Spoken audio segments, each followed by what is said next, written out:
नमस्कार। ज्योतिष और जीवन चक्र में आप सभी का हार्दिक स्वागत, अभिनंदन है। माता रानी कृपा से आप सब लोग प्रसन्न होंगे, स्वस्थ होंगे, इसी कामना के साथ गुरुदेव से आज्ञा प्राप्त कर लेते हैं। और आज आप लोगों के बीच में श्रावण माह से जुड़ी हुई साधना, सिद्धि और मंत्र, तंत्र, यंत्र को कैसे सिद्ध करें या उनका पाठ करके भगवान भोलेनाथ का या सात्विक देवी देवताओं की कृपा, उनका आशीर्वाद कैसे प्राप्त कर सकते हैं। मनुष्य को, आम जन को मैं ये मानता हूँ, हमेशा आशीर्वाद और प्रीति प्राप्त करने के लिए ही पूजन, अर्चन, सिद्धि, साधना करनी चाहिए। आप लोगों के बीच में निवेदन करो, आपके माता पिता की छाया या उनका आशीर्वाद आप पे हो तो आपके सारे कार्य एक इशारे से, चुटकी से, स्वतः ही समय पर पूर्ण हो जाते हैं। आपको मांगने की या फिर उनके पीछे घूमने की आवश्यकता नहीं पड़ती। इसी तरह परमेश्वर की, ईश्वर की या माता रानी की कृपा अपने पर हो, उनकी प्रीति अपने संग में हो, उनका आशीष हो, तो उनके गण हमारे सारे कार्यों को समय समय पर सिद्ध कर देते हैं, पूरा कर देते हैं। समय आने पर वो जानते हैं उसको क्या आवश्यकता है, उसे क्या चाहिए, वो कर देते हैं। हमें उनको बार बार उनके प्रति, उनके चरणों में जाके मांगने की या लालच करने की या कुछ थोड़ा मिल गया थोड़ा और करने की आवश्यकता नहीं होनी चाहिए। एक दैनिक जीवन के लिए और भौतिक जो साधक है, जो भौतिक जीवन को जी रहे हैं, उन साधकों के लिए, और जो सन्यासी हैं, जो आध्यात्मिक साधक हैं, उनको तो फिर कुछ किसी चीज़ की ज़रूरत ही नहीं है मांगने की। फिर आप कहेंगे कि हम किसी चीज़ को मांगने के लिए या किसी चीज़ के लिए पूजा नहीं करेंगे, तो हम पूजा किसके लिए करेंगे? और कुछ प्राप्त करने के लिए ही पूजा करते हैं, ये बात भी आपकी सत्य है। लेकिन कामनाएं सीमित होनी चाहिए और कामनाओं पर नियंत्रण होना चाहिए, और बाकी ईश्वर पे छोड़ दीजिए। वो स्वतः ही रास्ता बनाएंगे, स्वतः ही अपने कार्य को सिद्ध करेंगे। आपने अपना सर्वस्व प्रभु को सौंप दिया, तो उस सर्वस्व के बदले अपने सर्वस्व, परिवेश का, अपने समस्त कार्यों का, सुख और दुख का प्रभु की जिम्मेदारी बन जाती है। तेरा तुझको अर्पण।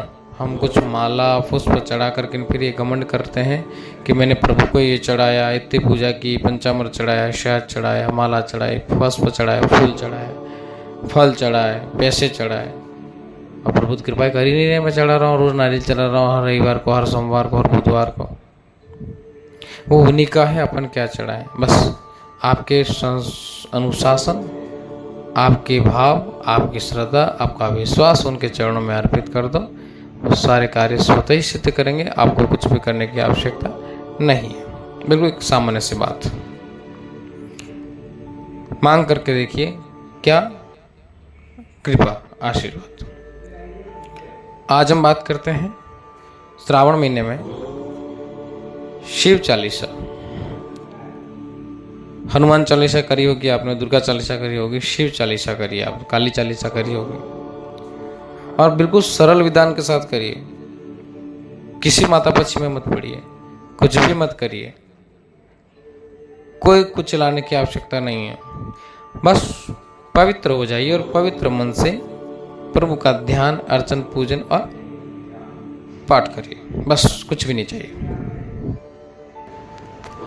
आप यह मान के चलिए कि मुझे प्रभु की कृपा चाहिए, प्रभु का आशीष चाहिए, और प्रभु का जो मेरा भाव है वो प्रभु स्वीकार करें और मुझ पर कृपा करें। प्रभु कृपा करना चाहेंगे तो आपके सारे कार्य स्वतः ही सिद्ध हो जाएंगे और प्रभु आप पर प्रसन्न स्वतः ही हो जाएंगे। आपको कुछ भी चढ़ाने की, कुछ भी करने की आवश्यकता नहीं। हम उनको क्या चढ़ाएं? वो पूरे जगत की रक्षा करने वाले हैं, पूरे जगत को जन्म और मृत्यु प्रदान करने वाले हैं, सारे जगत को खिलाने वाले हैं, पूरे ब्रह्मांड के पालनहार हैं।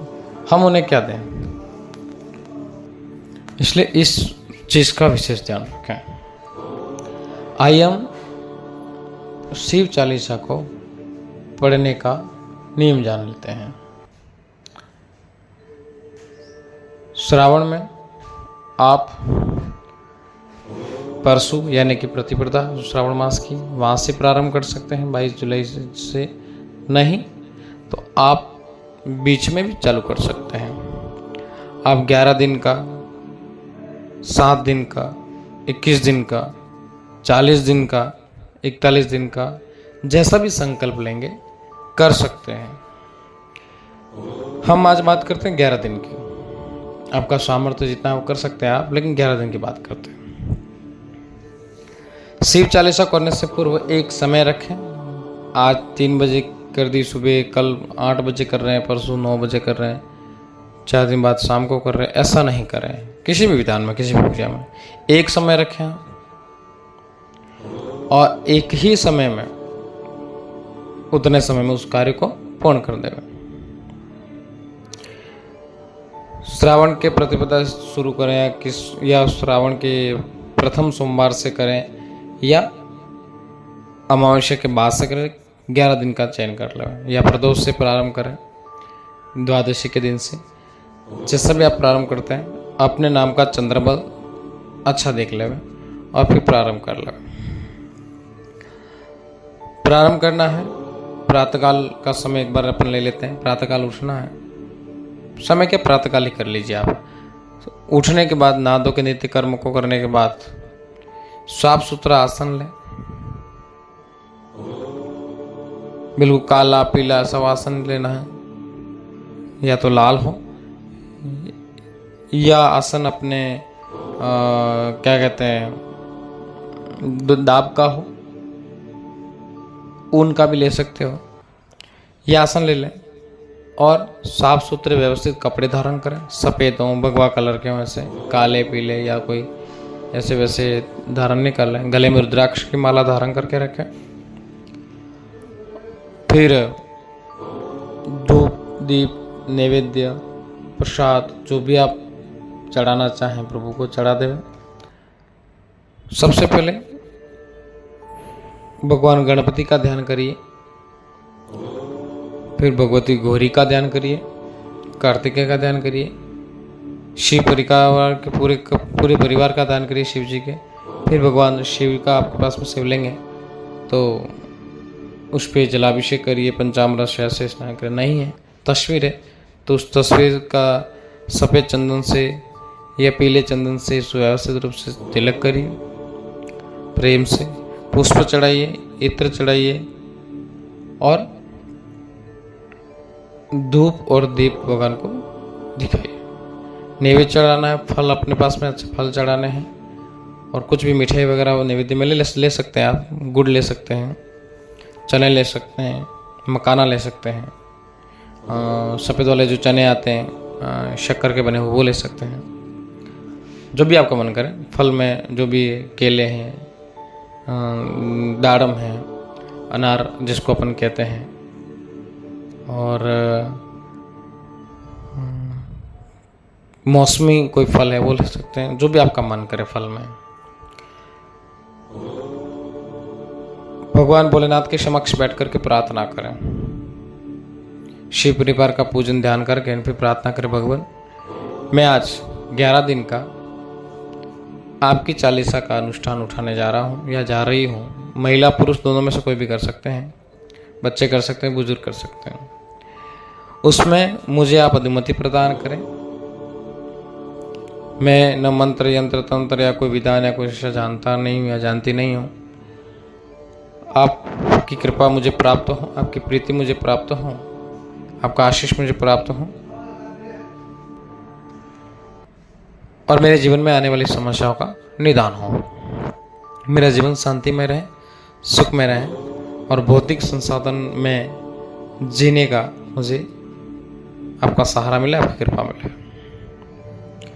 इस प्रार्थना करके संकल्प लें। फिर भगवान को पुष्प वगैरह अर्पण कर प्रार्थना कर सब भाव प्रभु के चरणों में रखने के बाद एक जल लें हाथ में, चावल लें, पुष्प लें और खुला कोई यानी कि सिक्का हो या कोई खुले पैसे हो या फिर कोई 11 रुपये या 10 रुपये जो भी नोट हो आपके पास अवेलेबल हो पैसों के ले लें और एक संकल्प बोलें।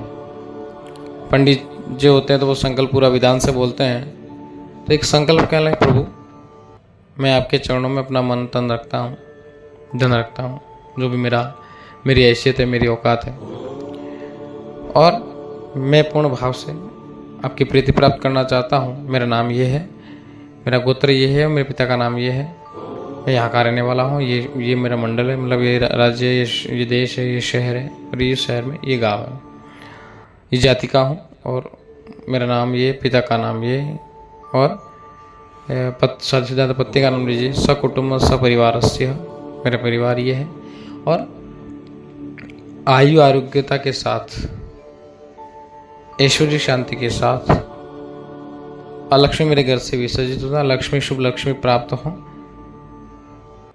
व्यापार में वृद्धि हो, आपके कृपा प्राप्त हो और प्रत्येक क्षेत्र में मेरी उन्नति हो आपकी कृपा से, और मैं केवल आपकी प्रीति प्राप्त करने के लिए अपन आगे के वीडियो में और विशिष्ट अनुष्ठानों को लेकर के किस प्रकार संकल्प लेकर किस शिव जी के कौन से अनुष्ठान करने चाहिए, किस वस्तु को पाने के लिए, किस वस्तु के विधान में, वो अपन आगे देखेंगे वीडियो में। लेकिन ये प्रीति प्राप्त करने के लिए मैं इस श्रावण के पुण्य महीने में स्थिति को, इस वार को, यह 11 दिन का अनुष्ठान उठा रहा हूँ। मैं इसमें प्रतिदिन 3, 7, 11 या 108 ज़्यादा नहीं हो सके तो 11-11 करिए, और 11-11 अगर 40 आप रोज करेंगे तो कितने हो जाएगी 11 दिन में, 111 40 होगी, तो 111 40 यानी 108 होने के बाद वो जागृत हो जाएगी। तो 11 दिन ले लें और प्रतिदिन नहा धोकर 11 करनी है, और 11 जब हो जाएगी 108 होने के बाद वो 40 जागृत हो जाएगी, और फिर प्रतिदिन 3, ज़्यादा नहीं कर सकते, 3 शिव चालीसा का नियम बना लें और प्रतिदिन उस क्रम से चलें तो भगवान की और ज़्यादा कृपा होगी। लेकिन प्रतिदिन आपको श्रावण में जो अनुष्ठान कर रहे हैं उसमें 11 दिन करना है। 11 दिन पूर्ण होने के बाद में 12वें दिन आपको क्या करना है, दशांश हवन कराना है किसी ब्राह्मण देवता को बुला करके, या ब्राह्मण देवता नहीं है, हवन नहीं कर पाते हैं तो 11वें दिन भी शिव मंदिर में जाना है। अगर आप घर पे कर रहे हैं इस अनुष्ठान को, शिव मंदिर में जाना है, वहीं भगवान की पूजन अर्चन करके और फिर प्रार्थना करके दर्शन करके आना है। इससे पहले यहाँ घर में पूजन अर्चन करने के बाद 3 कांड ये शिव चालीसा का पाठ करना है और फिर संकल्प छोड़ना है, प्रभु मैंने इतने दिन तक 11 दिन तक जो अनुष्ठान किया, आपके ये शिव चालीसा करी, जो पूजन अर्चन मेरी श्रद्धा भाव मेरा जैसे मुझे समझ में था, जितना ज्ञान था उतनी मैंने करी, उस शक्ति को, उस तप को, उस ऊर्जा को मैं आपको समर्पित करता हूँ। उसके बदले आप मुझ पर कृपा करें, मेरे परिवार पर कृपा करें, मेरे बच्चों पर कृपा करें, और आपका आशीर्वाद, आपकी प्रीति हमें प्राप्त हो, हम पर आपका आशीर्वाद सदैव बना रहे। इसे सामान्य रूप से ये करिए, है ना। इसी कामना के साथ में ये वीडियो आपको पसंद आती है तो आप इस वीडियो को लाइक करें और